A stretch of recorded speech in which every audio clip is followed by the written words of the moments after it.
અલ્યા ચો જઈતી 1.5 કલાકથી આવીને ઘરમાં બેઠો હું. આ માધાભાઈ સોડીને લગન નહીં, તે માધાભાઈને ખરીદી કરીને આયા હતા. તે લગનની ચણિયાચોળી જોવા જઈતી. તેવું કે કપડો હારો લાયા?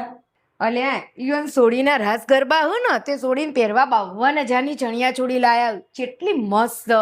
તે હું શું કહું, આપણે ભણીનો લગન તે આપણે મારા માટે 52,000ની ચણિયાચોળી લાવીશું. અલ્યા તું હું બોલે તને ખબર પડે? 52,000ની ચણિયાચોળી. અલ્યા માધાભાઈ તો હોય ને ફેક્ટરી વાળા માણસ છે, યુવાને કારખાનો ચાલે એ રહ્યા 52,000ની ચણિયાચોળી લાવી શકે.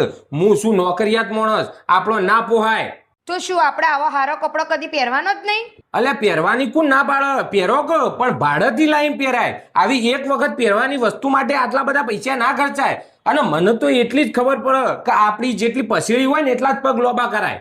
મતલબમાં આ બધા લાવી એ બધા ઘોડા અને તમે ડાયા. અલ્યા ડાયા ગોડાની વાત જ નહીં. મને તો